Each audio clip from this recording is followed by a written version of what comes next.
Hello guys, welcome back to Paisa invest हूँ। आज हम sample question NISM series 8 equity derivative exam के sample question discuss करेंगे। Mainly theoretical questions भी रहेंगे इसमें और न्यूमेरिकल क्वेश्चंस भी रहेंगे। तो जो न्यूमेरिकल क्वेश्चंस के जो कंसेप्ट हैं, आई होप कि वो आप लोगों को क्लियर हो जाएं। और ऐसे ही न्यूमेरिकल क्वेश्चंस आते हैं, बस न्यूमेरिकल वैल्यूज जो हैं वो चेंज हो जाएंगी या फिर थोड़ा बहुत वर्डिंग्स चेंज हो सकता है। ठीक है, तो ये एक एग्जाम्पल क्वेश्चंस हैं। इनको देखकर आप एक अंदाज़ा लगा सकते हैं कि एग्जाम में कैसे क्वेश्चंस आपको देखने को मिल सकते हैं। ठीक है, सो फर्स्ट हम स्टार्ट करते हैं। तो पहला वाला है an index option is. Index option क्या होता है? डेप्थ इंस्ट्रूमेंट होता है, डेरिवेटिव प्रोडक्ट होता है, कैश मार्केट प्रोडक्ट होता है या मनी मार्केट इंस्ट्रूमेंट होता है? बट ऑब्वियस डेरिवेटिव प्रोडक्ट होता है। Then the purchase of a sale is in one market and simultaneously sell in a different market to benefit from the price differential is known as। मतलब इसका ये कि एक market में आप share को बाय कर रहे हो और साइमल्टेनियसली दूसरे मार्केट में आप शेयर को सेल कर रहे हो, तो जो प्राइस डिफरेंस आप लेते हो, उसका बेनिफिट उठाते हो, उसे क्या कहते हैं? मतलब इस टेक्निक को क्या बोला जाता है? मॉर्गेज बोला जाता है, आर्बिट्रेज बोला जाता है, हेजिंग बोला जाता है या स्पेक्यूलेशन बोला जाता है? स्पेक्यूलेशन मतलब क्या? ट्रेडिंग। जो हम डे ट्रेडिंग करते हैं उसको स्पेक्यूलेशन बोलते हैं। या हमारे पास कोई भी पोजीशन कैश मार्केट में नहीं है बट फ्यूचर मार्केट में हम बाय सेल जो पोजीशन बिल्ड करते हैं, नेक्ड पोजीशन जो बिल्ड करते हैं, उसको स्पेक्यूलेशन बोलते हैं या ट्रेडिंग बोलते हैं, राइट। देन हेजिंग क्या होता है? अगर हमारे पास कैश में कुछ सिक्योरिटीज हैं, कोई पोर्टफोलियो है ना, तो इसको हम रिस्क से बचाने के लिए, है ना, इसको रिस्क से बचाने के लिए हम क्या करते हैं? फ्यूचर में आइदर बाय करते हैं या फिर सेल करते हैं। हमको जो भी प्रिडिक्शन आता है, मार्केट अप हो या डाउन हो, तो कैश में होते हुए फ्यूचर में करते हैं, तो उसको हेजिंग बोला जाता है। देन मॉर्गेज क्या होता है?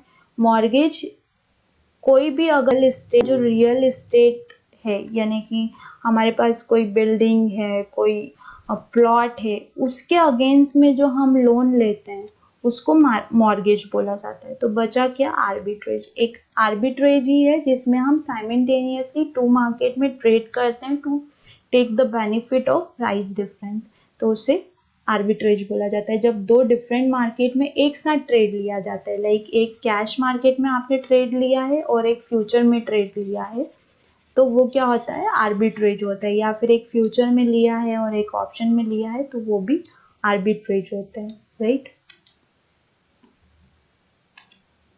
Then next is financial derivatives provide the facility for. अब जो फाइनेंशियल डेरिवेटिव्स हैं वो किस चीज के लिए आपको फैसिलिटी प्रोवाइड करते हैं? ट्रेडिंग के लिए, हेजिंग के लिए, आर्बिट्रेजिंग के लिए और all of the above. Obvious सभी के लिए। हम फाइनेंशियल डेरिवेटिव्स में हम ट्रेडिंग भी कर सकते हैं, हेजिंग भी कर सकते हैं, आर्बिट्रेजिंग भी कर सकते हैं, तो all of the above. Then operational risk include losses due to. अब जो ऑपरेशनल रिस्क रहती है, ऑपरेशनल रिस्क मतलब क्या हो गया? बाय आपका रेट गलत डल गया, क्वांटिटी गलत डल गई, या फिर आप बाय करना चाहते थे, आपका सेल ऑर्डर हो गया, है ना, तो ये सब ऑपरेशनल रिस्क होती हैं। या फिर आपके फाइनेंशियल स्टेटमेंट में कुछ मिस्टेक हो गई, तो जो भी कुछ मैन्युअली लाइक चेंजेस आ रहे हैं या मैन्युअली आप जो एंट्रीज कर रहे हैं उसमें कुछ भी चेंजेस, मतलब उसमें कुछ भी गलत हो जाता है, तो उसको ऑपरेशनल रिस्क बोलते हैं, राइट। तो ये किस किस कारण से हो सकता है? इनएडिक्वेट disaster planning, too much of management control, income tax regulation, government policy. अब ये थोड़ा सा ना कॉमन सेंस का क्वेश्चन। ऑब्वियस है, इनएडिक्वेट डिजास्टर प्लानिंग, हम जब कुछ ज़्यादा ऊपर नीचे उबड़ खाबड़ चीज़ें कर देते हैं, तो उस केस में ही हमारा ये कुछ ऑपरेशनल रिस्क लॉसेस हो सकते हैं। अदरवाइज अगर हम मैनेजमेंट करें और इनकम टैक्स रेगुलेशन का इससे कोई लेना देना नहीं है, गवर्नमेंट पॉलिसी का भी इससे कुछ लेना देना है, तो कॉमन सेंस वाला क्वेश्चन है ना। Then next is impact cost is low when the liquidity in the system is poor. True और फॉल्स, मतलब कि इम्पैक्ट कॉस्ट जो है वो आपको लो पड़ती है कब, जब सिस्टम में लिक्विडिटी कम होती है, तो दैट इज ट्रू और फॉल्स। तो यहाँ पे आएगा फॉल्स, इम्पैक्ट कॉस्ट आपको ज़्यादा पड़ती है जब लिक्विडिटी कम होती है, जब लिक्विडिटी ज़्यादा होती है तब इम्पैक्ट कॉस्ट लो होती है। मतलब हम यहाँ पे ये बोल सकते हैं कि जो इम्पैक्ट कॉस्ट है वो इन्वर्सली प्रोपोर्शनल है लिक्विडिटी की, है ना। जब लिक्विडिटी इम्पैक्ट कॉस्ट ज़्यादा होगी तो लिक्विडिटी लो होगी, जब इम्पैक्ट कॉस्ट लो होगी तो लिक्विडिटी, मतलब उस टाइम पे लिक्विडिटी हाई है ना, तो ये अपोजिट मूव करेगा। ठीक है, तो यहाँ पे क्या बोल रहा है कि impact cost is low when the liquidity in the system is poor. जब लिक्विडिटी कम रहेगी तो इम्पैक्ट कॉस्ट भी आपको कम पड़ेगी, नहीं, जब इम्पैक्ट कॉस्ट ज़्यादा होगी तो मतलब लिक्विडिटी जब पुअर रहेगी तो उस टाइम पे इम्पैक्ट कॉस्ट हाई रहेगी। ओके, सो द आंसर क्या है, false. Answer is false. You sold one XYZ stock. अभी हमने क्या करा है, सेल किया है XYZ स्टॉक के फ्यूचर कॉन्ट्रैक्ट को कितने प्राइस पर, 278 के प्राइस पे, और इसका जो लॉट साइज है वो कितना है, 1200 का है। ठीक है, व्हाट इज योर प्रॉफिट और loss if you purchase the contract back at ₹265। अब आपने बाय इसको कितने प्राइस पे कर लिया, 265 पे कर लिया, तो हमारा प्रॉफिट का फॉर्मूला क्या आता है, बाय माइनस प्रॉफिट और लॉस का फॉर्मूला बोल सकते हो आप, buy minus sell minus buy, right, जो भी सेलिंग प्राइस रहेगा माइनस बाय प्राइस, मतलब 278 माइनस 265, तो आपको टोटल कितने रुपए का प्रॉफिट हुआ, 13 रुपीज का प्रॉफिट हुआ पर शेयर। आपका लॉट साइज कितना था, यहाँ पे कितना लिखा हुआ है, यहाँ पे कुछ भी नहीं, 1 लॉट लिखा हुआ है, 1, है ना, तो मतलब आपके पास सिर्फ एक ही लॉट है, मतलब टोटल कितनी क्वांटिटी है आपके पास में, 1200। तो इनका जो दोनों का मल्टीप्लाई होगा वो कितना हो जाएगा, आपका एक्चुअल प्रॉफिट हो जाएगा। तो ये कितना होगा, मतलब 15600। तो माइनस मतलब लॉस और प्लस में है मतलब कि profit. Then next question, you have taken a short position. You have taken a short position, short position ले रहे हैं मतलब हम क्या कर रहे हैं, सेल कर रहे हैं। कितने, 1 कॉन्ट्रैक्ट, मतलब एक लॉट किया है हमने, है ना, of XYZ future contract multiplier 50 मतलब जो लॉट साइज है वो कितने का है, 50 का लॉट साइज है, एक लॉट में 50 क्वांटिटी है। एट द प्राइस ऑफ 3400, मतलब आपने कितने रुपए पे सेल किया है अपना पोजीशन, 3400 पे। Okay, when you close this position after a few days you realize that you made a profit of 10,000 rupees। मतलब आप कुछ दिनों के बाद में जब पोजीशन को क्लोज करते हो तो आप क्या रियलाइज करते हो कि आपको 10,000 रुपए का प्रॉफिट हुआ है। तो which of the following closing action would have enabled you to generate this profit. अब आपको जो क्लोज किया है पोजीशन, क्लोज किया है पोजीशन मतलब आपने रिटर्न में वापस से बाय किया होगा, तो वो ये पूछ रहा है कि आपने किस प्राइस पे इसको रिटर्न में बाय किया जिससे कि आपको 10,000 का प्रॉफिट हुआ है। ठीक है, तो 10,000 रुपीज का प्रॉफिट है, तो फर्स्ट हम क्या कर लेंगे, सबसे पहले हम निकाल लेंगे कि हमको पर शेयर कितने का प्रॉफिट हुआ, तो 10,000 डिवाइडेड बाय 50, तो ये हमारे पास क्या आ जाएगा, पर शेयर प्रॉफिट आ जाएगा, राइट। अब हमने यहाँ से पर शेयर प्रॉफिट निकाल लिया, 0 से 0 कट हो गया, 5 1 जा 5, 5 2 जा 10, मतलब हमको पर शेयर जो प्रॉफिट हुआ है वो कितने प्राइस का हुआ है, 200 पॉइंट्स का हुआ, मतलब हमको हर एक शेयर पे कितना प्रॉफिट हुआ है, 200 पॉइंट्स का। अब आप यहाँ पे ध्यान रखिए, आपने सेल किया है 3400 पे, जब ये शेयर नीचे जाएगा और आप बाय करोगे तो ही आप प्रॉफिट कंडीशन में हो, राइट। अगर ये अप साइड जाता है और अप साइड पे अगर आप बाय करते हो तो ये तो आपके लिए क्या हो गई, लॉस की कंडीशन हो गई, राइट। तो ऊपर तो जाएगा नहीं, मतलब 34 से ज़्यादा का तो प्राइस नहीं रहेगा, 34 से कम का ही प्राइस रहेगा। तो ये जो 200 पॉइंट है, मतलब आपने ये 200 पॉइंट नीचे आने के बाद इसको बुक करा है, तो हम क्या करेंगे 3400 में से 200 पॉइंट माइनस कर देंगे, मतलब कि 3200 पे आपने इसको रिटर्न में बाय किया है, तो आपको 10,000 का प्रॉफिट हुआ है। तो ये आ जाएगा यहाँ पर बाइंग। अब देखिए ये वाला कौन सा कॉन्ट्रैक्ट है, जून कॉन्ट्रैक्ट ही है, तो ऑब्वियस है हम जून कॉन्ट्रैक्ट ही परचेस करेंगे रिटर्न में। और हमने पहले क्या किया है, शॉर्ट किया है, पोजीशन को सेल किया है, तो जब क्लोज करेंगे तो बाय करेंगे। तो ये आपको ध्यान रखना है, बिकॉज यहाँ पे सेलिंग भी है, देखिए सेलिंग 1 जून, और आप इस पे टिक कर देंगे कि क्लोज किया पोजीशन, बाय किया होगा तो नहीं।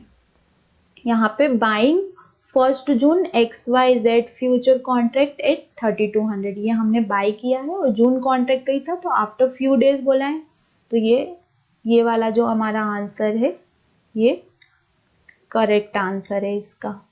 ठीक है,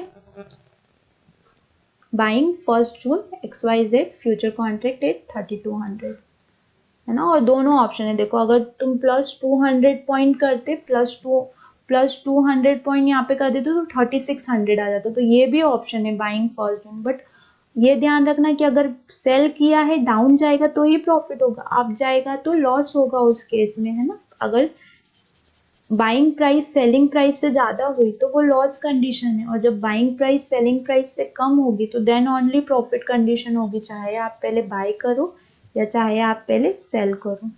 तो आपको ये ध्यान रखना है। देन नेक्स्ट क्वेश्चन है, which of the following is the closest to the forward price of the share if cash price is 750 rupees. अब वो ये पूछ रहा है कि इन सब में से, इन चारों में से कौन सा वाला प्राइस जो है वो क्लोजेस्ट फॉरवर्ड प्राइस है ना। तो अब यहाँ पे हम पहले कैश प्राइस ले लेते हैं। ठीक है, कैश प्राइस कितना दिया हुआ है 750 रुपीज का, है ना। और जो मैच्योरिटी है कॉन्ट्रैक्ट का वो कितना है 6 मंथ का है। ओके, और जो इंटरेस्ट रेट दे रखा है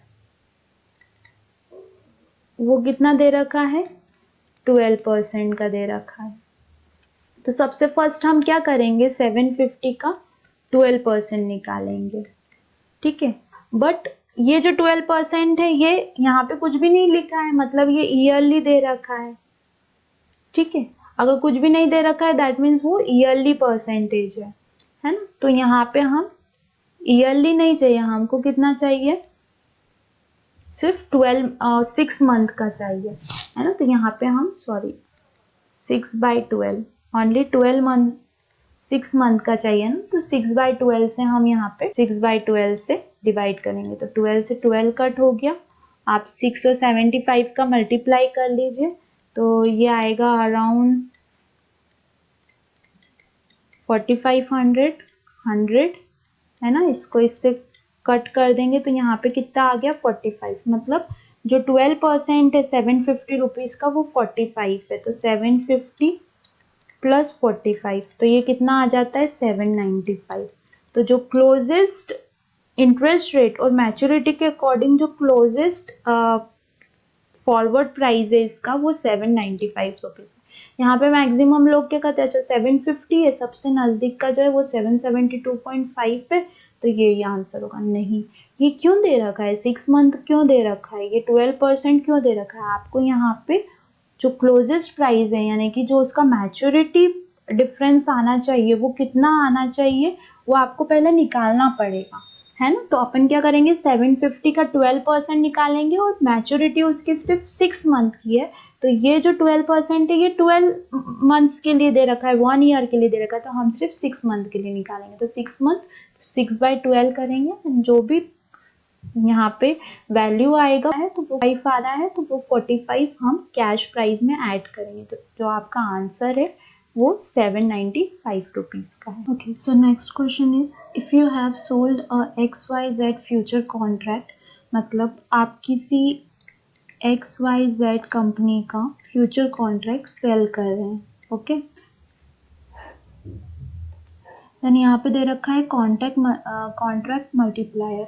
कॉन्ट्रैक्ट मल्टीप्लायर मतलब लॉट साइज, ठीक है। तो उसका लॉट साइज कितना है, 50 क्वांटिटी का लॉट साइज है, ओके। एट 3100 आपने सेल किस प्राइस पे किया हुआ है, 3100 पे, and bought it back at 3300, and उसको रिटर्न बाय आपने किस प्राइस पे किया है, 3300 पे, okay. Then what is your gain and loss. तो हम यहाँ पे गेन एंड लॉस का फॉर्मूला लगाएंगे। आप ऑलवेज ध्यान रखिएगा कि selling price minus buy price, आप ये गेन एंड लॉस का फॉर्मूला लगाएंगे। एंड एक कंडीशन भी ध्यान रखिएगा, अगर सेल प्राइस बड़ी है बाय प्राइस पे तो ये किसकी कंडीशन होती है, प्रॉफिट की कंडीशन होती है, राइट। और अगर सेल प्राइस छोटी है बाय प्राइस से तो ये किसकी कंडीशन होती है, लॉस की कंडीशन होती है। यहाँ पे जो कंडीशन बन रही है, देखिए सेल प्राइस जो है वो 3100 है और बाय प्राइस जो है वो 3300 है, मतलब सेल प्राइस छोटी है बाय प्राइस से, तो दैट मीन्स ये लॉस की कंडीशन है। और फॉर्मूले के अकॉर्डिंग भी करेंगे तो 3100 माइनस 3300 दैट मीन्स 200। माइनस में क्यों, बिकॉज जो बड़ा डिजिट है वो माइनस का है, दैट्स वाई। तो आपको पर शेयर ये 200 का लॉस पर शेयर आया है कि आपको हर एक शेयर पे 200 क्वांटिटी का लॉस हुआ है ना। तो टोटल लॉस कितना हो जाएगा, टोटल लॉस हो जाएगा 50, क्योंकि टोटल कितनी क्वांटिटी परचेस किया थी क्लाइंट ने, 50 इंटू 200, मतलब टोटल जो लॉस हुआ है क्लाइंट को वो कितने का हुआ है, 10,000 रुपीज का लॉस हुआ है ना। तो यहाँ पे आ जाएगा लॉस ऑफ 10,000, ये इसका राइट आंसर है, फर्स्ट वाला, okay. Then next question, a calendar spread attract in index future.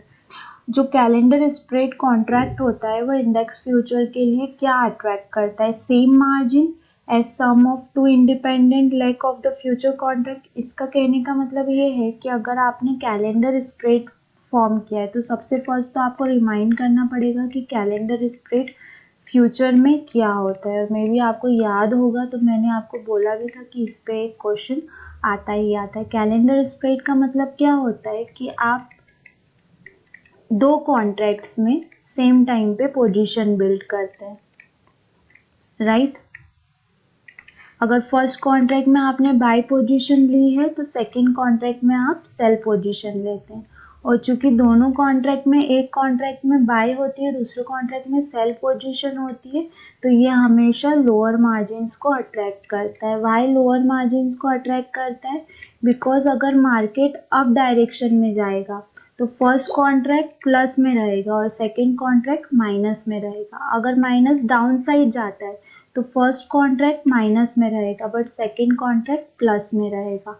तो ये ऑलवेज नल और maximum time no loss no profit की कंडीशन क्रिएट करती है पोजीशन, ठीक है। तो दैट्स वाई ये लोअर मार्जिन्स को अट्रैक्ट करती है। तो इसका जो आंसर है वो लोअर मार्जिन अट्रैक्ट होगा sum of two independent leg, because अगर क्लाइंट फॉर सपोज इस कॉन्ट्रैक्ट में बाय कर रहा है तो इसके लिए भी उसको इनिशियल मार्जिन पे करना पड़ेगा, राइट। हमने पढ़ा था कि अगर कोई भी क्लाइंट को फ्यूचर में पोजीशन क्रिएट करनी होती है तो इनिशियल मार्जिन पे करना पड़ता है। एंड फॉर सेकेंड इसके लिए भी इनिशियल मार्जिन पे करना पड़ेगा, पर चूंकि वो कैलेंडर स्प्रेड क्रिएट कर रहा है तो यहाँ पे जो मार्जिन होगा वो फर्स्ट और सेकेंड कॉन्ट्रैक्ट का सम नहीं होगा, ठीक है। यहाँ पे क्या होगा, फर्स्ट कॉन्ट्रैक्ट का उसको फुल पेमेंट करना पड़ेगा और सेकेंड कॉन्ट्रैक्ट के लिए उसको सिर्फ मार्क टू मार्केट पे करना पड़ेगा। तो ये ऑलवेज लोअर मार्जिन अट्रैक्ट करता है। सो next question, client A has purchase 10 contract. मतलब कोई क्लाइंट ए है जिसने 10 कॉन्ट्रैक्ट मतलब 10 लॉट या कोई भी 10 कॉन्ट्रैक्ट बाय किए हैं, ओके, दिसंबर सीरीज के, ऑफ दिसंबर सीरीज। तो यहाँ पे हम आगे में दिसंबर लिख देते हैं। एंड सोल्ड सेम क्लाइंट ने 7 कॉन्ट्रैक्ट सोल्ड किए हैं, ठीक है, ऑफ जनवरी सीरीज। तो ये हो गया जनवरी series of NSC future, Nifty future का। दोनों ही ट्रेड किस पे लिया है क्लाइंट ने? निफ्टी पे लिया है। How many lots will get categorized as a regular non spread open position. Okay, so हमको ये बताना है कि इनमें से कितने ऐसे लॉट है, कितने ऐसे कॉन्ट्रैक्ट है जो कि नॉन स्प्रेड पोजीशन क्रिएट कर रहे हैं। तो सबसे फर्स्ट तो चूंकि एक एक्सपायरी पे एक कॉन्ट्रैक्ट पे उसने बाय किया है, दूसरे में उसने सेल किया है, तो जो टोटल नंबर है वो कितने हो जाएंगे? देखिए यहाँ पे 10 है, तो दैट मीन्स 7 का तो क्या हो रहा है? स्प्रेड क्रिएट हो रहा है। बट 3 कॉन्ट्रैक्ट दिसंबर के ऐसे हैं जिनमें स्प्रेड क्रिएट नहीं हो रहा है। क्यों नहीं क्रिएट हो रहा है? क्योंकि मैक्सिमम जो सोल्ड क्वांटिटी है वो कितनी है? 7 है। तो दैट्स वाई हमारा आंसर क्या होगा? 3। हमारे 3 ऐसी पोजीशन है जो कि नॉन स्प्रेड है। Next question, an investor who is anticipating a broad stock market fall. मतलब कोई ऐसा क्लाइंट है या कोई ऐसा इन्वेस्टर है जो कि पार्टिसिपेट करना चाहता है मार्केट फॉल में, मार्केट ब्रेक हो रहा है, करेक्शन हो रहा है, उसमें पार्टिसिपेट करना चाहता है, but it not willing to sell his entire portfolio of stocks. लेकिन वो अपना पूरा पोर्टफोलियो बेचना नहीं चाहता। Can offset is potential loss by shorting a certain number of index future. तो क्या वो जो यहाँ पे लॉस हो रहा है मार्केट के फॉल होने के कारण, तो क्या वो ऑफसेट कर सकता है उसको, मतलब बैलेंस कर सकता है by shorting a certain index future को सेल करके। तो देखिए ये हेजिंग का क्वेश्चन है, बट डायरेक्ट नहीं पूछा गया है, इनडायरेक्ट वे में पूछा गया है। तो दिस इज ट्रू कि हाँ वो ऐसा कर सकता है। वो अपने पोर्टफोलियो को इंडेक्स फ्यूचर को बेच के, हमने पढ़ा था आई थिंक कि जितना भी उसका बीटा आएगा, उस बीटा के मल्टीप्लायर में जो पोर्टफोलियो की वैल्यू होगी उतना वो अगर इंडेक्स फ्यूचर सेल करता है तो उसको पोटेंशियल जो भी लॉस हो रहा है या वहाँ से वो कुछ प्रॉफिट्स गेन कर सकता है। Okay, so next question, margin in future trading are to be paid by. मतलब जो इनिशियल मार्जिन रहती है फ्यूचर ट्रेडिंग में वो कौन पे करता है? Only buyer, only seller, both buyer and seller, the clearing corporation. तो ये वाला जो आंसर है क्लियरिंग कॉर्पोरेशन, ये अगर हम कॉमन सेंस से देखें तो ये वाला तो आंसर हो नहीं सकता, बिकॉज जो क्लियरिंग कॉर्पोरेशन होता है वो तो कलेक्ट करता है, पे नहीं करता है, राइट? वो रिटर्न पे करता है बट डायरेक्ट पे नहीं करता है अगर पोजीशन लेना है तो यहाँ पे आएगा बोथ बायर एंड सेलर। अगर बायर है, फर्स्ट बाय कर रहा है तो भी इनिशियल मार्जिन पे करनी है। अगर वो नेकेड पोजीशन ले रहा है, डायरेक्ट सेल कर रहा है, फर्स्ट वो सेल कर रहा है ओपन पोजीशन में, तो भी उसको मार्जिन पे करना है।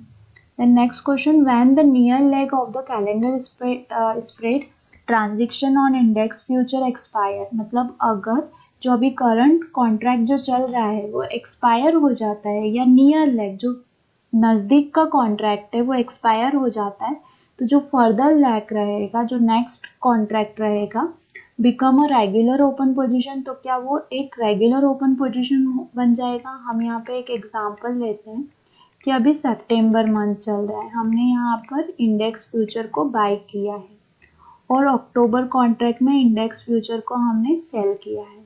अब ये जो सितंबर मंथ है ये 24 सितंबर को क्लोज होने वाला है ना?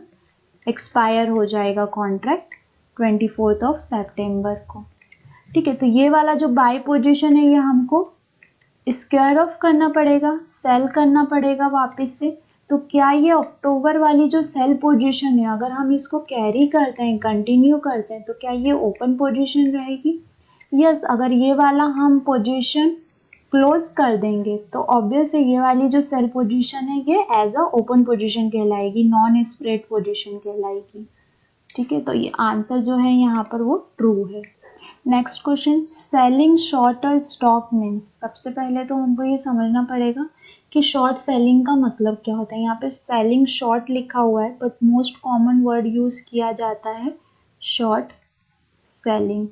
शॉर्ट सेलिंग का मतलब क्या होता है कि आपके पास में स्टॉक नहीं है, आपने परचेस नहीं किया हुआ है, आपने बाय नहीं किया हुआ है, बट आपको क्या लग रहा है कि मार्केट फॉल होगा, मार्केट डाउन साइड मूव करेगा, तो उस केस में आप क्या करते हैं, फर्स्ट सेल पोजीशन लेते हैं, है ना, एंड देन इन फ्यूचर उसको अगेन बाय करते हैं अगर आपको वो अकॉर्डिंग टू योर प्रोडिक्शन मिलता है, या फिर आपका जो लॉस बियरिंग कैपेसिटी आ जाती है ना, अगर हायर पॉइंट्स पे भी जाता है तो जहाँ पे भी लॉस बियरिंग कैपेसिटी आपकी आ जाती है तो आप वापस से इसको बाय कर लेते, दैट मीन्स कि ये स्टॉक जो है ये आपने ऑन नहीं कर रखा है, मतलब आपने परचेस नहीं कर रखा है, बट आप उसको, आप सपोज कर रहे हो कि आप उसकी डिलीवरी लोगे, आप सपोज कर रहे हो कि आप उसको बाय करोगे, आप, ठीक है, आप सपोज कर रहे हो कि उसकी डिलीवरी लोगे, तो हम इसको लास्ट पहले देखते हैं option, seller has more than a year time to deliver the stock which he sold. तो देखिए ये वाला तो आंसर यहाँ पे टाइम लिमिट दे दिया है, ईयर का टाइम बोल रहा है, बट ऐसा नहीं है, अगर उसने जिस भी कॉन्ट्रैक्ट में परचेसिंग किया है उसी कॉन्ट्रैक्ट की एक्सपायरी के पहले ऑन और बिफोर उसको पोजीशन अपना क्लियर करना पड़ेगा, तो ये वाला तो गलत है। Seller on the stock, first sentence ही गलत है, सेलर कभी स्टॉक को ऑन करता ही नहीं है ना, अगर वो शॉर्ट सेलिंग कर रहा है तो, अगर वो ऑलरेडी डीमैट में उसके पास शेयर्स हैं एंड देन सेल कर रहा है तो वो सेलर ने स्टॉक ऑन किया हुआ है, बट हमसे यहाँ पर शॉर्ट सेलिंग का मतलब पूछा है, तो ये वाला आंसर भी नहीं है। Seller has to deliver the stock within a short time, अब यहाँ पे टाइम फ्रेम तो दिया बट शॉर्ट टाइम तो कितना शॉर्ट टाइम, यहाँ पे कुछ भी दिया नहीं है।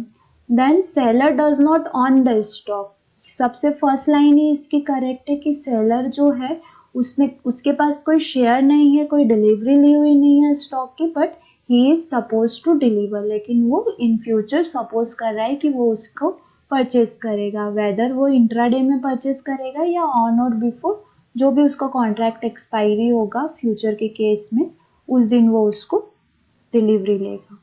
Then next question, the buyer of an option cannot lose more than the option premium paid.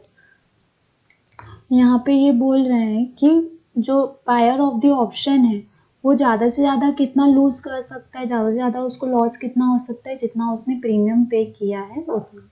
True only for European option, true only for American option, true for all option और false for all option, तो ये answer है true for all option. कैसे, हमने एक like chart में भी आपको ध्यान होगा, हमने चैप्टर फोर्थ में एक चार्ट पढ़ा था, बायर और सेलर, रिस्क एंड रिवॉर्ड, है ना।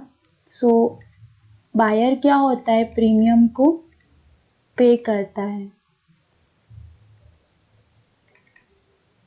प्रीमियम को पे करता है, एंड सेलर प्रीमियम को रिसीव करता है, मतलब प्रीमियम उसको रिसीव होती है, राइट। तो यहाँ पे जो बायर का रिस्क रहता है, मतलब अगर फॉर सपोज बायर ने कोई प्रीमियम 10 रुपीज़ में बाय की है ना, 10 रुपीज़ का प्रीमियम पे किया है, तो मैक्सिमम ये डाउन कितना जा सकता है, 0। और सिमिलर केस देखते हैं, ये किसी सेलर ने सेल किया है इस बायर को, है ना, तो ये यहाँ पे सेलर का प्रॉफिट कब है, जब ये प्रीमियम डाउन साइड आएगी, और अगर अप साइड जाती है यहाँ पे सेलर का ये प्रॉफिट है और बायर का ये लॉस है, और अगर अपसाइड प्रीमियम मूव करती है तो बायर के लिए ये प्रॉफिट कंडीशन है और सेलर के लिए ये लॉस की कंडीशन है, राइट। तो अगर हम रिस्क देखें बायर के लिए तो मैक्सिमम रिस्क उसको कितना है, 10 रुपीज़ का रिस्क है, मतलब जितना उसने प्रीमियम पे किया है उतना उसको रिस्क है। और अगर यही सिचुएशन हम सेलर के लिए रिस्क देखें तो लॉस, ये 10 रुपीज़ की प्रीमियम 100 भी हो सकती है, 1000 भी हो सकती है, दैट मीन्स सेलर के लिए रिस्क कितना है, अनलिमिटेड है, ओके। और अगर रिवॉर्ड की बात करें तो बायर के लिए रिवॉर्ड क्या है, प्रॉफिट कंडीशंस कहाँ पर है, जब 10 रुपीज़ के अबव मूव करेगा, तो कितना मूव अबव कर सकता है, 100, 1000, 10,000 कितना भी कर सकता है ना। अभी हमको नहीं पता है कि कितना अपवर्ड मूव कर सकता है, तो ये यहाँ पर आ जाएगा, रिवॉर्ड उसका अनलिमिटेड है। एंड सेलर के लिए रिवॉर्ड कितना है, सेलर के लिए प्रॉफिट कंडीशन कौन सी है, 10 रुपीज़ की प्रीमियम 0 हो जाएगी, बस इतना ही है, तो जितना उसने प्रीमियम रिसीव किया है उतना उसके लिए रिवॉर्ड की कंडीशन है। तो that's Y true for all option. अब ये यूरोपियन में भी कॉमन है और अमेरिकन में भी कॉमन है। इवन कोई सा भी ऑप्शन आपको यहाँ पर दे दे, सबके लिए ये कंडीशन ट्रू होती है। Then next question, cost of carry model state. ये भी मैंने आपको बताया था जब चैप्टर पढ़ाया था। तो first one, cost of carry, अगर आपको फॉर्मूला याद होगा तो आप इजीली इसको कर सकते हैं।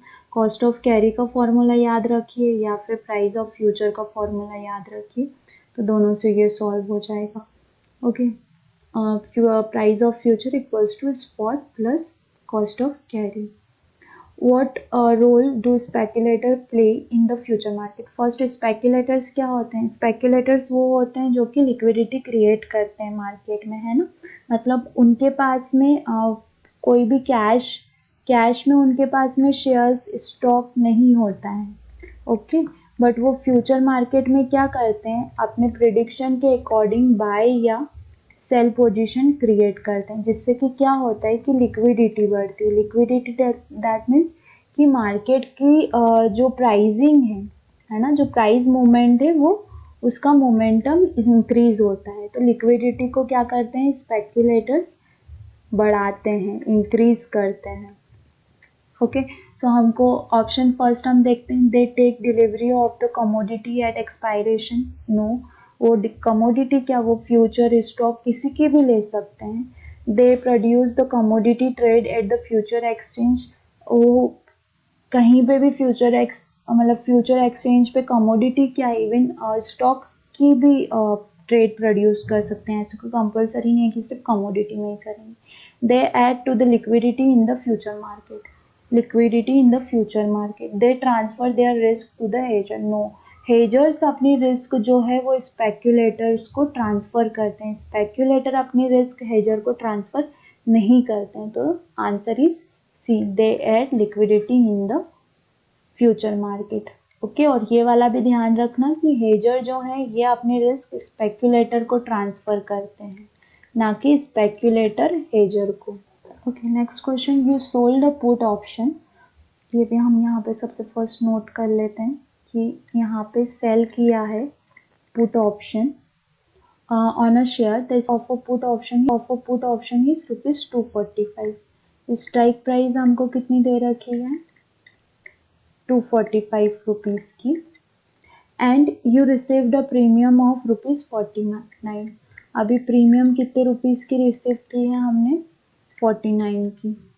From the option buyer, theoretically what could be the maximum loss on this position. तो अगर थियोरेटिकली पूछा है यहाँ पर कि मैक्सिमम लॉस कितना हो सकता है इस पोजीशन के लिए, तो फॉर सपोज अगर थियोरेटिकली बात की जाए तो जो प्रीमियम है, ठीक है, कोई भी प्रीमियम किसी भी स्ट्राइक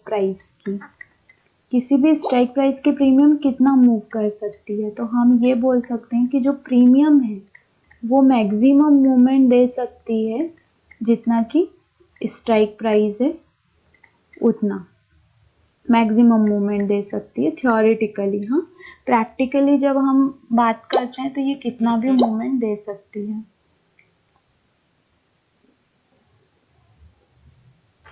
ठीक है, थियोरेटिकली ये कितना मूवमेंट दे सकती है, प्रीमियम मैक्सिमम प्रीमियम कितना अप मूव कर सकती है, जितने का भी हमने स्ट्राइक प्राइस लिया है उतना। मतलब ये जो 49 की जो प्रीमियम है ये मैक्सिमम कहाँ तक जा सकती है, 245 तक जा सकती है। ओके, सो अभी अगर हम इसको सॉल्व करें तो ये प्रीमियम तो रिसीव कर लिया है सेलर ने, मतलब 49 रुपीज़ तो वो प्लस है, और मैक्सिमम वो लॉस कितना कर सकता है, 245 रुपीज़ का कर सकता है। क्यों, क्योंकि अगर ये अपवर्ड मूव करेगी तो कितनी जा सकती है, 245 की। तो ये इसका मैक्सिमम लॉस हो गया, और इसमें से ऑलरेडी ये इतना प्रॉफिट ले चुका है। तो हम क्या करेंगे, 245 माइनस 49, क्योंकि ये उसका प्रॉफिट हो चुका है और मैक्सिमम लॉस वो इतना कर सकता है। तो यहाँ पे आंसर आ जाएगा हमारे पास में 196। Okay, so first answer is correct answer. The next question, current price of XYZ stock is 286 and rupees 260. Strike call is quoted at 45.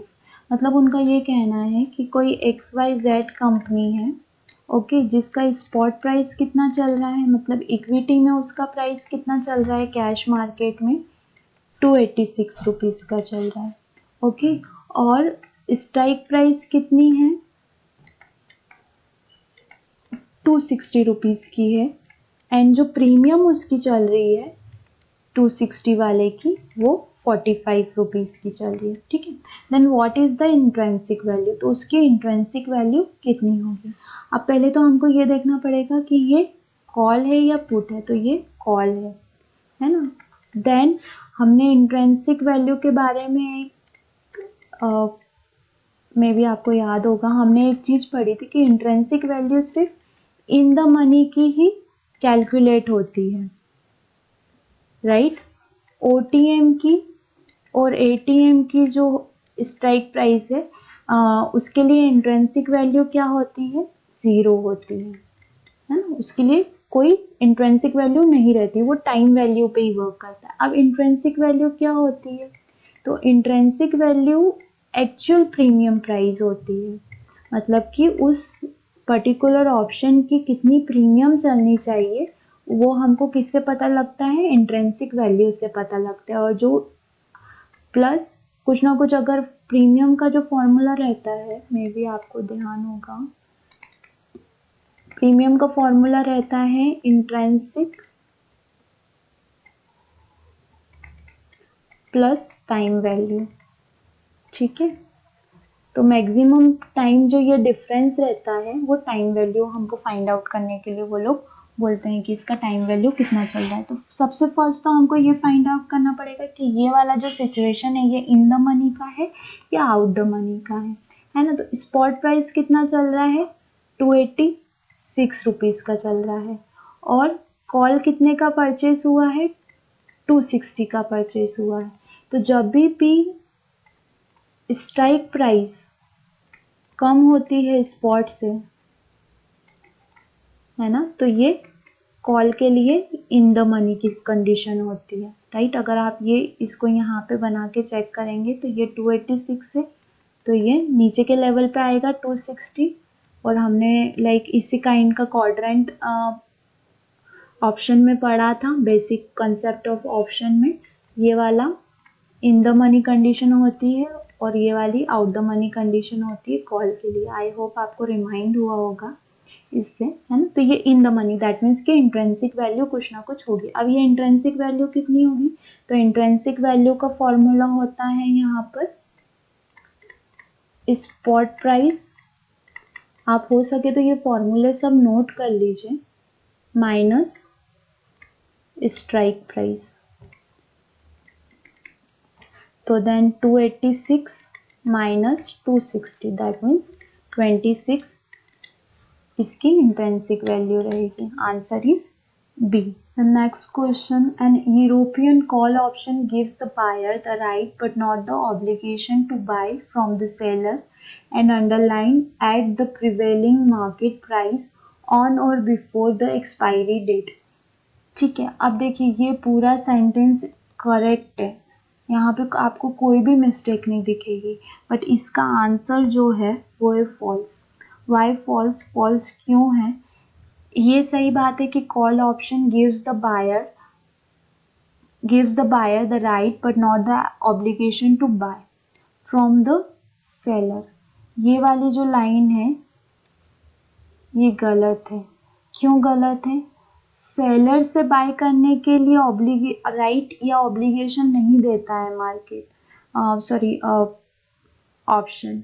वो मार्केट में अंडरलाइन को, ये जो अंडरलाइन है इसको बाय या सेल करने का राइट या ऑब्लिगेशन देता है, plus eight the prevailing market price on और बिफोर द एक्सपायरी।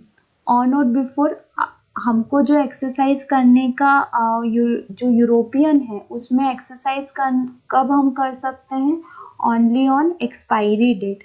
ऑन और ओनली ऑन आता है, नॉट बिफोर आता है, तो ये इसलिए फॉल्स है, ठीक है। पूरा सेंटेंस करेक्ट है, यहाँ पे कोई मिस्टेक नहीं है फर्स्ट सेंटेंस में, but the seller and underline at the prevailing market price, ये भी करेक्ट है, बट फ्रॉम द सेलर जो बोला है ये गलत है, बिकॉज बायर को राइट मिलता है to buy an underlying at the prevailing market price. Prevailing मतलब जो भी हम स्ट्राइक प्राइस यूज करते हैं, सिलेक्ट करते हैं, तो उसको उसके लिए यहाँ पे prevailing market price word use किया गया है। And put option gives the buyer a right to sell, ये करेक्ट है। How much of the underlying to the writer of the option, मतलब ये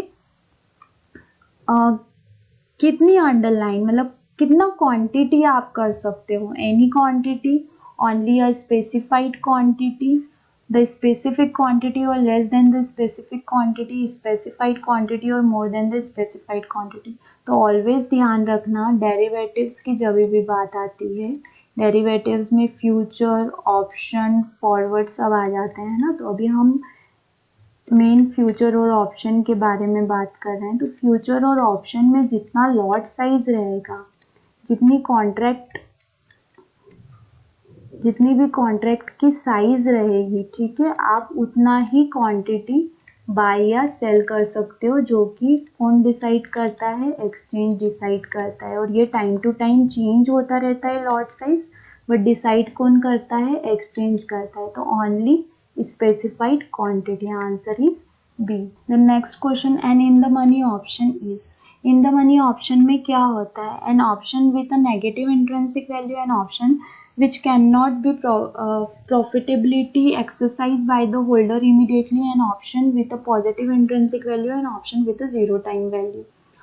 अब इन द मनी के ऑप्शन के लिए इन सब में से कौन सा ट्रू है, तो हमने ऑलरेडी पढ़ा था कि इंट्रिंसिक वैल्यू जो होती है वो सिर्फ इन द मनी के लिए निकलती है और वो ऑलवेज पॉजिटिव ही होती है। तो इन द मनी, क्योंकि बोथ कॉल एंड पुट, अगर मैं दोनों के लिए फॉर्मूला आपको बताऊं तो ये बार में रहता है, स्पॉट माइनस स्ट्राइक,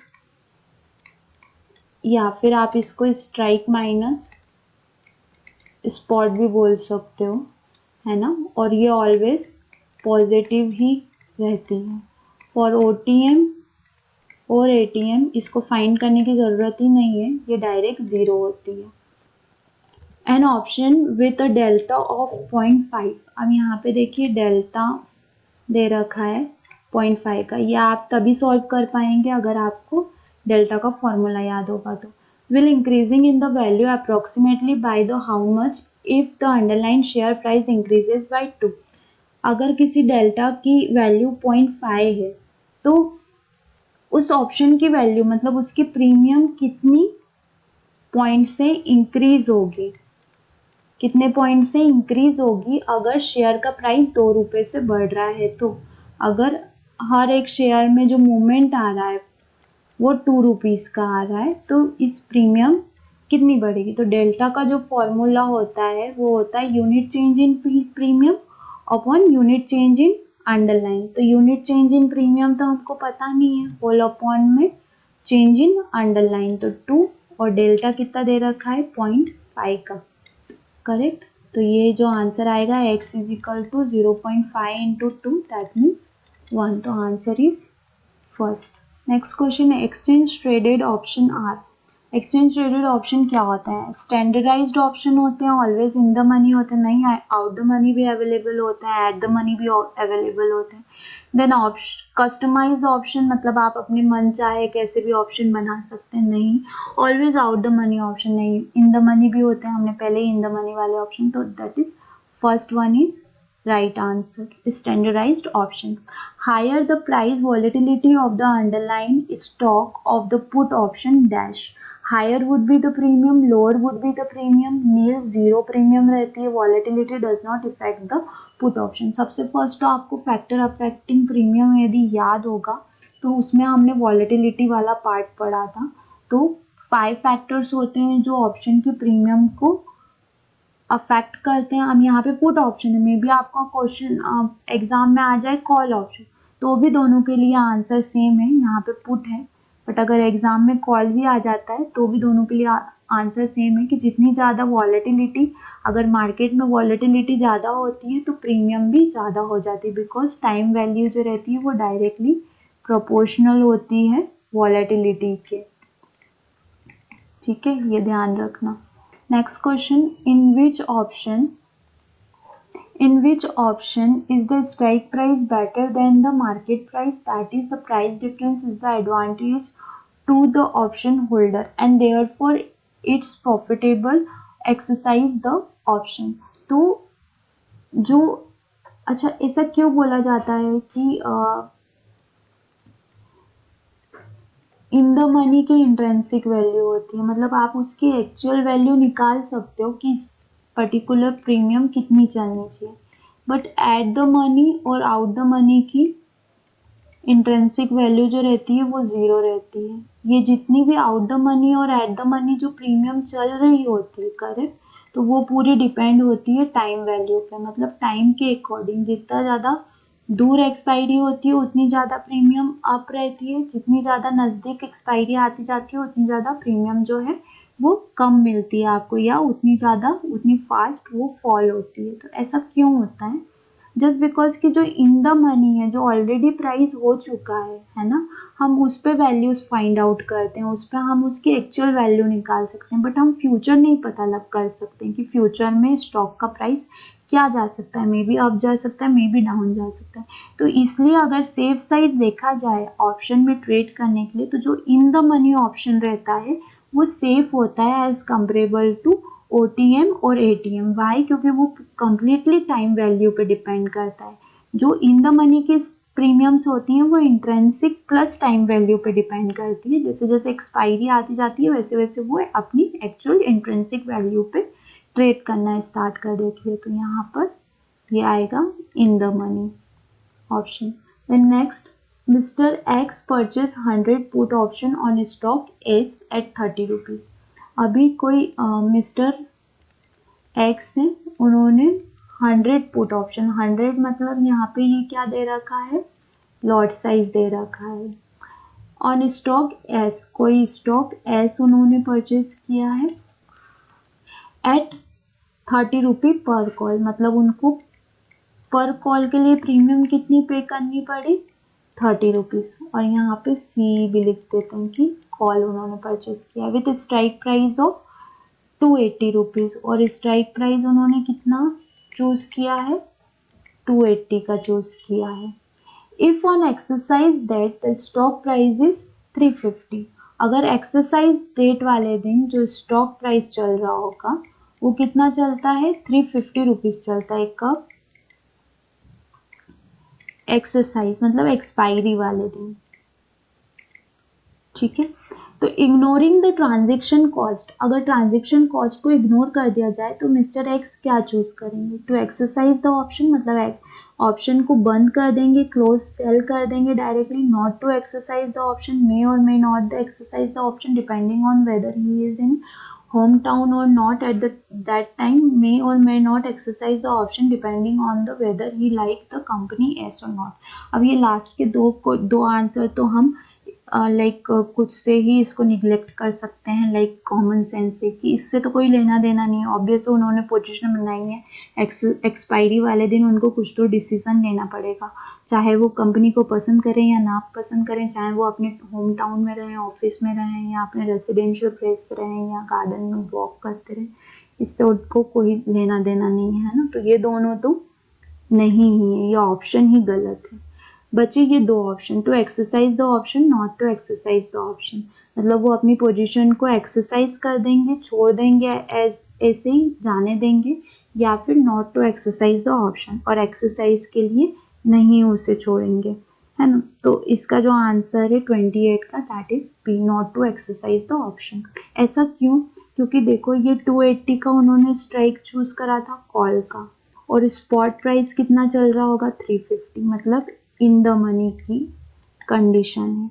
और अगर हम यहाँ पे इसकी इंट्रेंसिक वैल्यू देखें, इंट्रेंसिक वैल्यू देखें तो कितना आ जाएगा, 350 माइनस 280, तो दैट मीन्स ये अराउंड 70 रुपीज़ का आएगा, है ना। तो अगर 30 रुपीज़ का प्रीमियम उन्होंने पे किया है, और अगर वो एक्सरसाइज नहीं करते हैं अपनी पोजीशन को एक्सपायरी के बाद क्लोज करते हैं या एक्सपायरी में छोड़ देते हैं तो वो कितना उनको प्रीमियम रिसीव होगा, अराउंड 70 का। दैट मीन्स उनको जो प्रॉफिट आएगा यहाँ पर वो कितना आएगा, 70 माइनस 30, तो ये कितना हो जाएगा 40। तो इसलिए not to exercise the option, मतलब वो अपनी पोजीशन को एक्सरसाइज नहीं करेंगे। किस दिन, एक्सरसाइज डेट के दिन वो उसको ऐसे ही जाने देंगे, क्योंकि यहाँ पे उनको ट्रांजेक्शन कॉस्ट नहीं लगेगी, जो भी उन्होंने पोजीशन लिया है उस पर उनको चार्जेस कट नहीं होंगे। Next question, 3 call series of XYZ, तीन कॉल सीरीज चल रही है, कॉन्ट्रैक्ट बोल रहा है वो January, February and March are quoted, which will have the lowest premium, इन तीनों में से सबसे कम प्रीमियम किसकी रहेगी। तो अगर आपको ध्यान है तो मैं बार बार बोलती हूँ कि जितनी दूर की एक्सपायरी रहेगी, राइट, उतनी ज़्यादा प्रीमियम की प्राइस रहेगी, जितनी लाइक क्लोज एक्सपायरी रहेगी उतनी कम प्रीमियम रहेगी। तो सबसे क्लोज एक्सपायरी किसकी रहेगी, जनवरी कॉन्ट्रैक्ट की, तो answer is a. Which is the ratio of change in option premium for the unit change in interest rate. If अगर आपको ट्रिक्स याद होंगी ऑप्शन ट्रिक की, तो आप जैसे इंटरेस्ट रेट देखोगे आप रो को टिक कर दोगे, R volatility, V vega, right.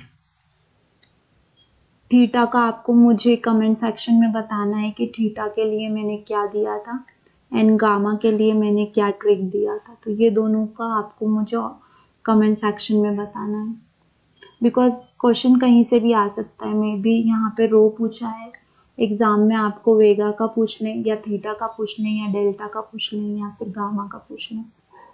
Next question, if you sell a put option with strike price of 245, यहाँ पे ये पीई पुट सेल करने के लिए बोल रहे हैं, स्ट्राइक प्राइस कितना दिया हुआ है 245 रुपीज का, ओके।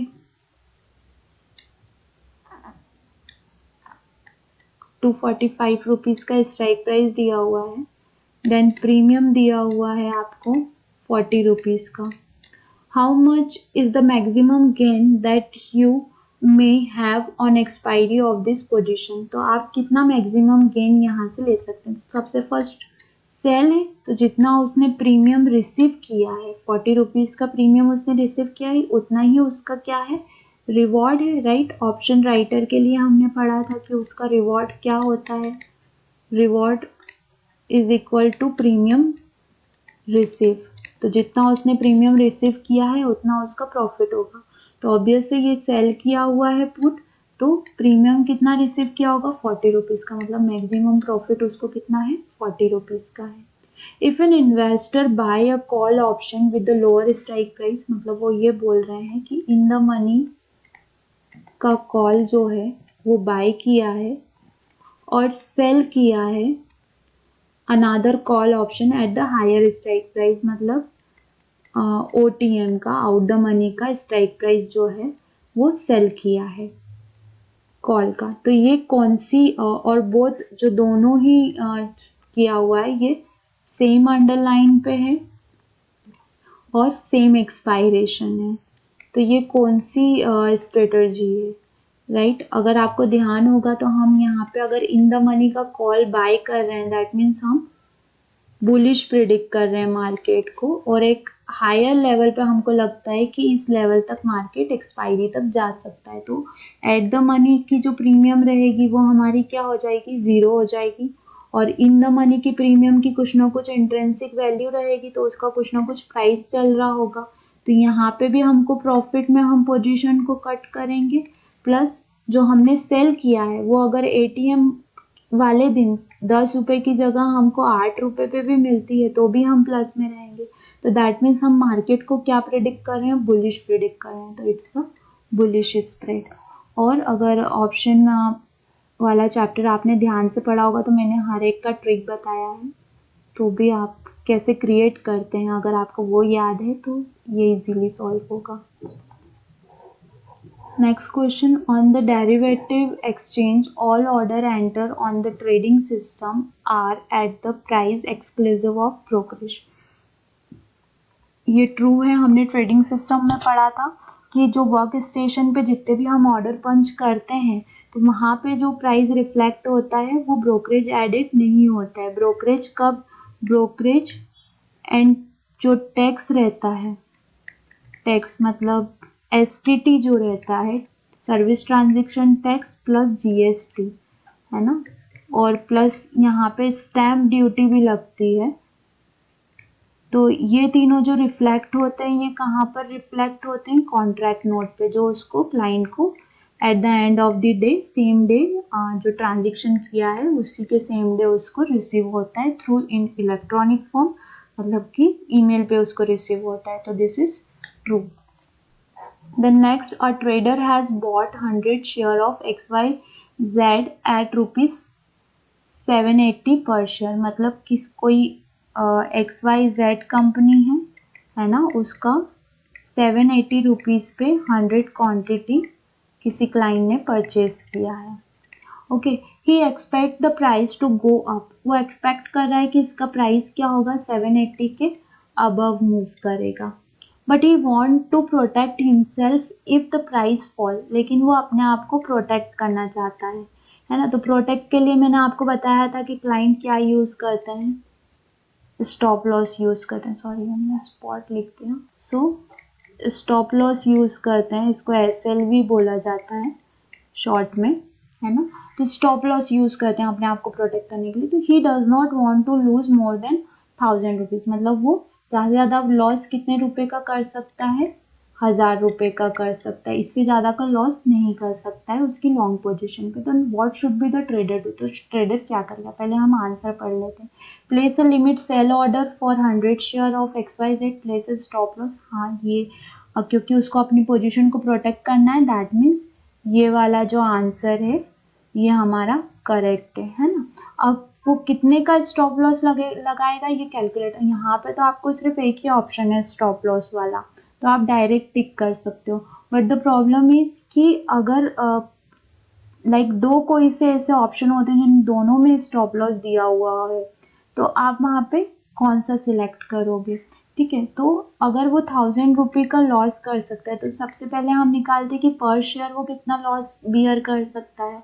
तो यहाँ पे 100 क्वांटिटी उसने बाय की थी, तो 1000 रुपीज़ को 100 से हम डिवाइड कर देंगे तो हमको पर शेयर का लॉस मिल जाएगा कि पर शेयर लॉस वो कितना बियर कर सकता है, राइट।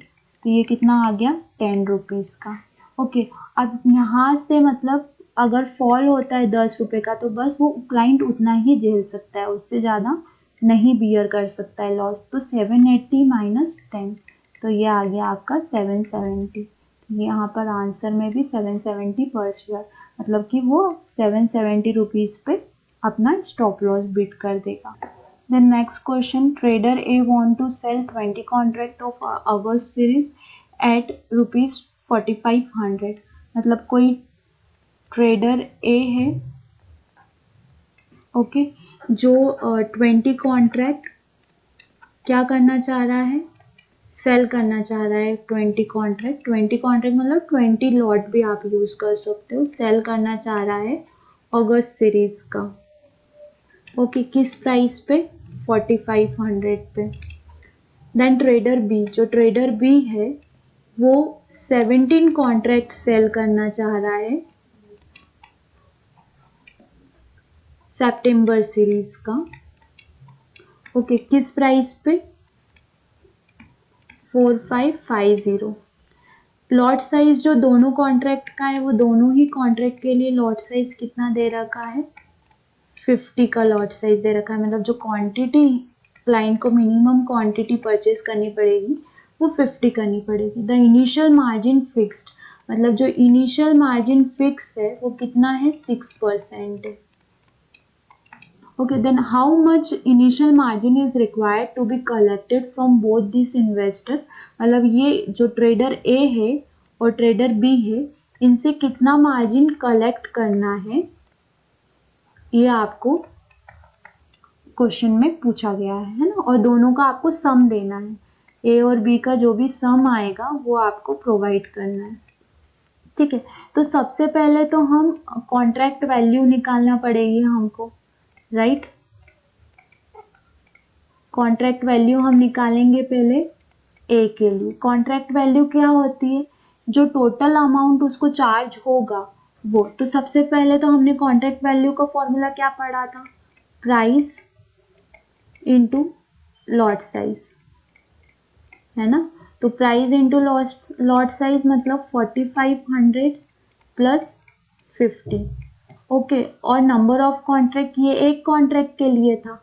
अगर उसके पास मल्टीपल कॉन्ट्रैक्ट हैं तो जितने नंबर ऑफ कॉन्ट्रैक्ट होंगे उसका मल्टीप्लाई कर देंगे, मतलब ए के पास कितना है? 20। इसी तरीके से हम बी की कॉन्ट्रैक्ट वैल्यू निकालेंगे तो वो कितना आ जाएगा? 4550, सॉरी ये इंटू है, into 50।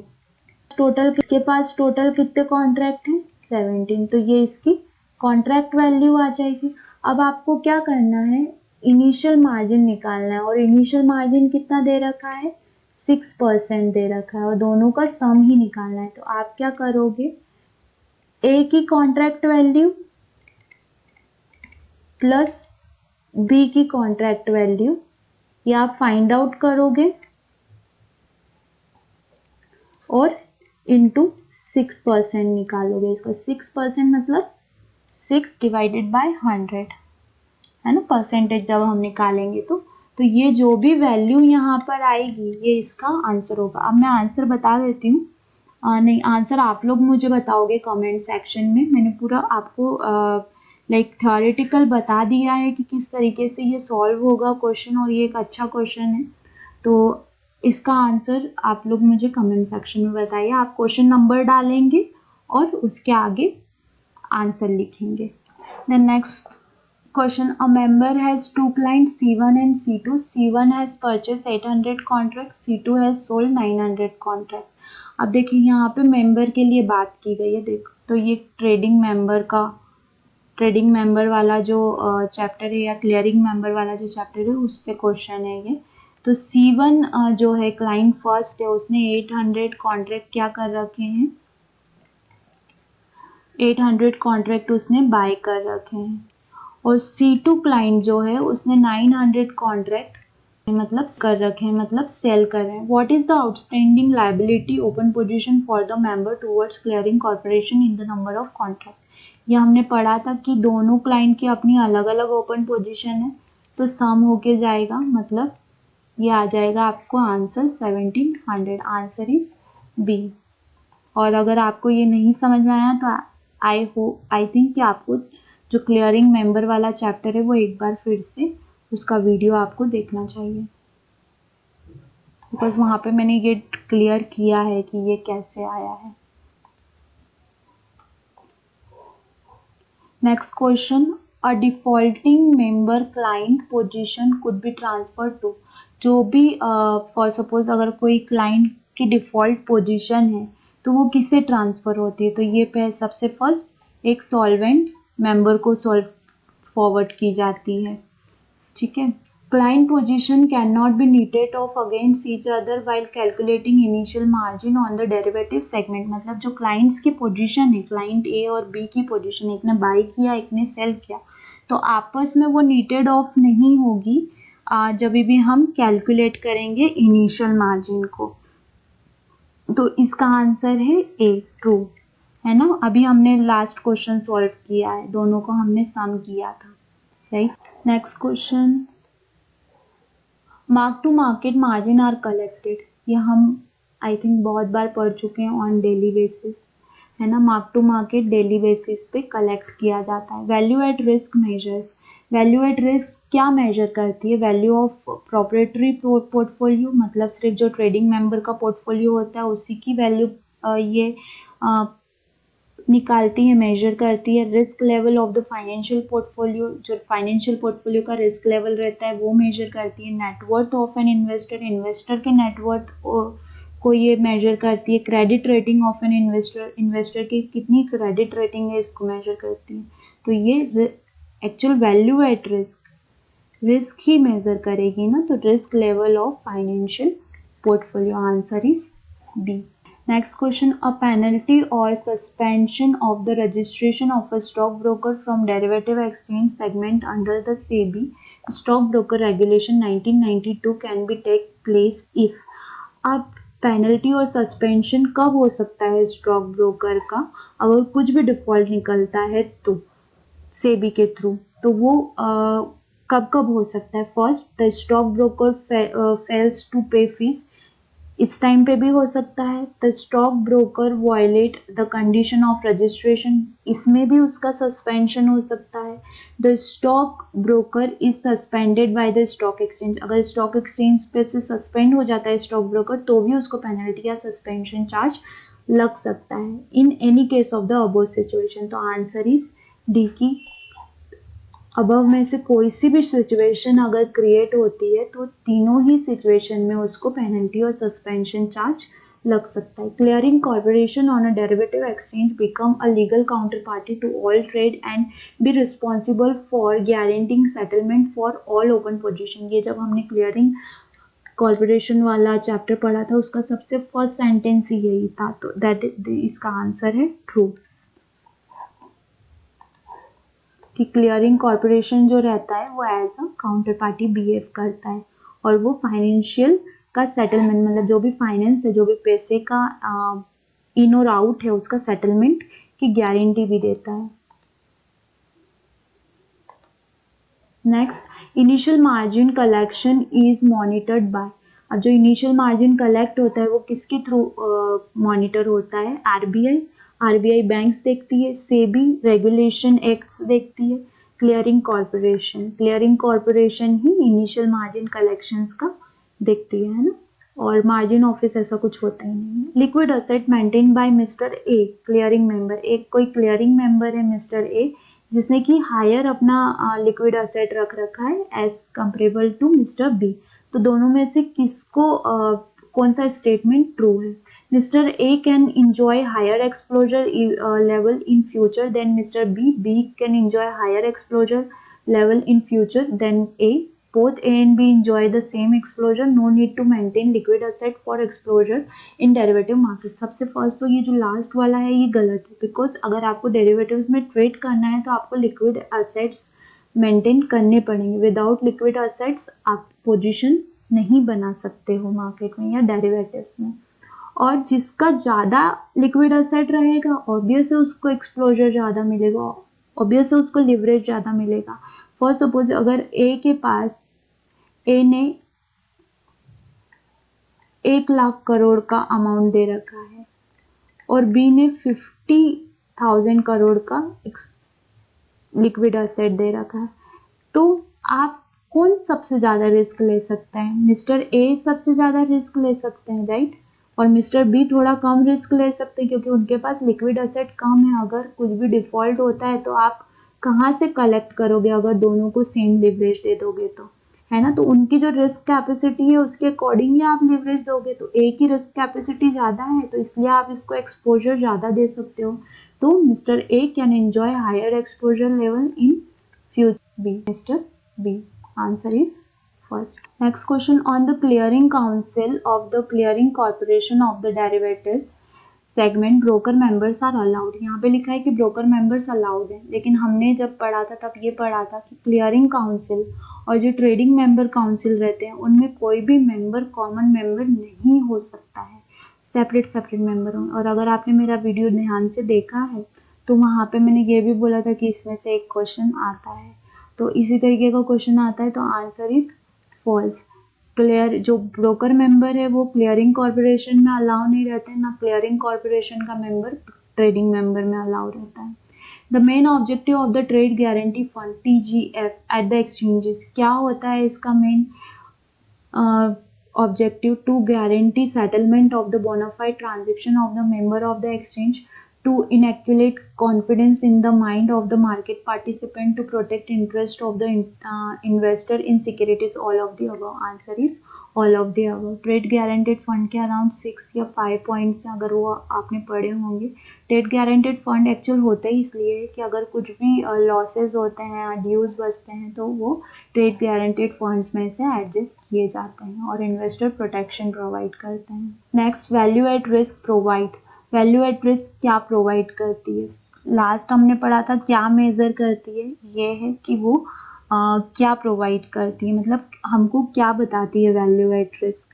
Okay, so first is expected maximum loss, यानी कि जो मैक्सिमम लॉस एक्सपेक्टेड होता है पर्टिकुलर पोजीशन पे वो हमको बताती है, which may be incurred by a portfolio over a given period of time in a specific confidence level. Value of securities which are very risky, value of securities कैसे बताएगी जो कि रिस्की है। वैल्यू एट रिस्क हम find out कर रहे हैं, मतलब हम रिस्क लेवल पता कर रहे हैं, रिस्क लेवल पता कर रहे हैं, दैट मीन्स हम उस पर्टिकुलर पोजीशन में हमको लॉस कितना हो सकता है हम कैलकुलेट कर रहे हैं, और उतना हम मार्जिन कलेक्शन कर रहे हैं according to value at risk.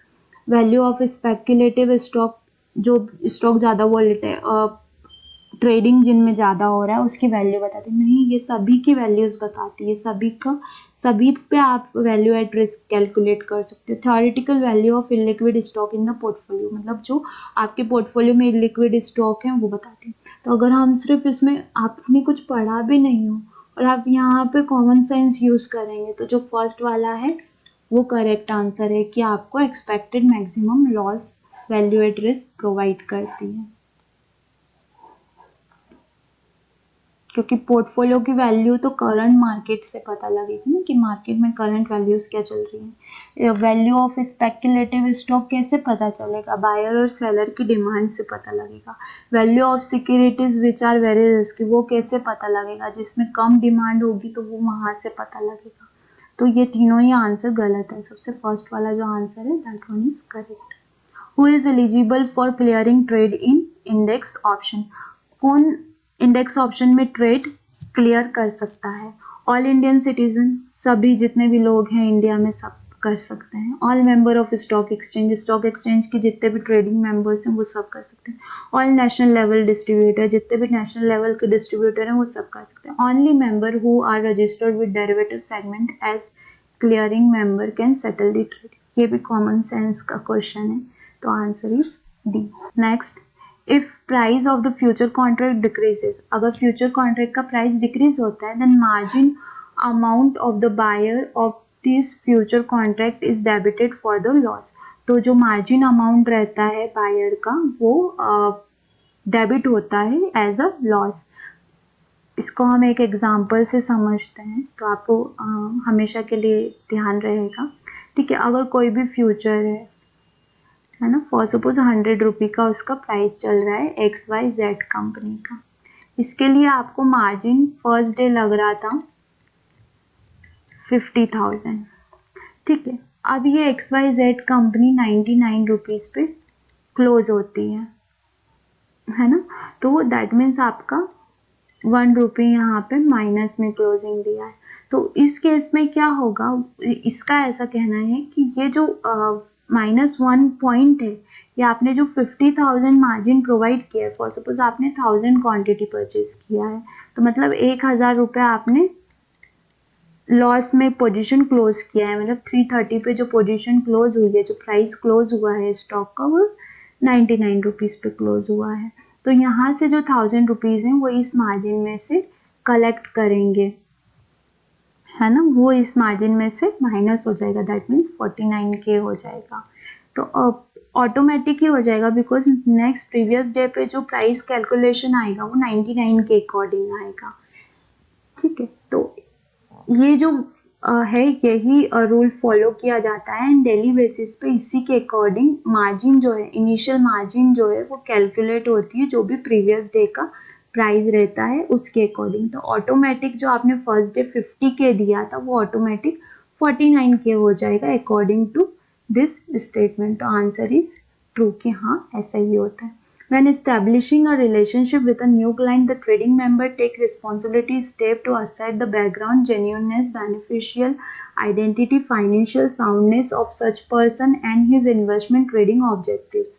Answer is true कि जब भी आप कोई रिलेशनशिप किसी क्लाइंट के साथ मेंटेन करते हो तो आपको उसकी रिस्क प्रोफाइलिंग करनी पड़ती है। ये हमने चैप्टर नंबर 9 में पढ़ा था, अकाउंटिंग एंड नो सॉरी, ये हम चैप्टर नंबर 10 में पढ़ा है हमने कि क्लाइंट का आइडेंटिफिकेशन प्रोसीजर जो है वो किस तरीके से किया जाता है। तो answer is a true. I hope आपको सारे क्वेश्चंस क्लियर हुए होंगे। बट ओके, आई होप कि आपको सारे क्वेश्चंस क्लियर हुए होंगे। बट फिर भी आपको किसी क्वेश्चन में डाउट है तो प्लीज़ आप मुझे कमेंट सेक्शन में बताइए, तो आई ट्राई कि मैं उसको आपको वेरीफाई कर सकूँ, रिजॉल्व कर सकूँ आपके लिए उसे। एंड ये जो क्वेश्चंस थे ये सारे सैम्पल क्वेश्चंस थे, ये डायरेक्ट ही क्वेश्चंस थे, बट इस तरीके से डायरेक्ट क्वेश्चन नहीं आते हैं, थोड़ा सा इनडायरेक्ट और थोड़ा सा लैंग्वेज जो रहता है वो इनडायरेक्टली यूज़ किया जाता है।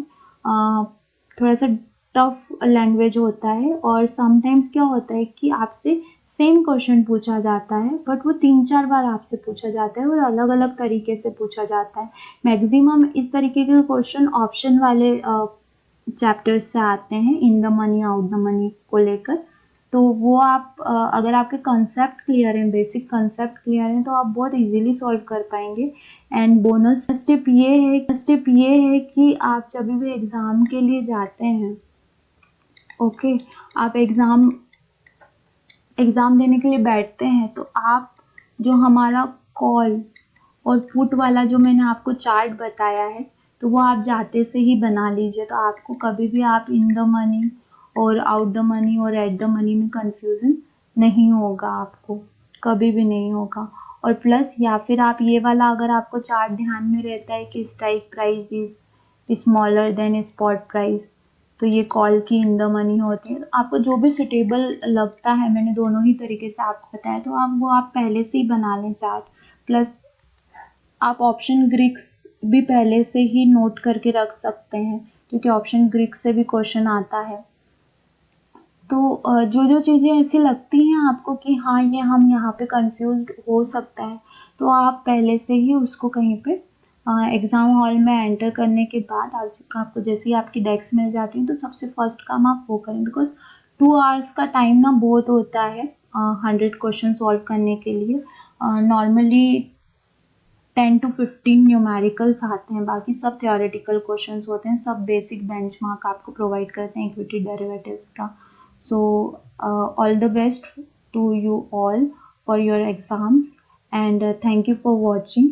आई होप कि आपको वीडियो पसंद आया होगा, और अगर आप मेरे चैनल पर नए हैं तो प्लीज़ चैनल को सब्सक्राइब करें, बेल आइकन को हिट करें, एंड वीडियो को लाइक एंड शेयर ज़रूर करें। Thank you so much.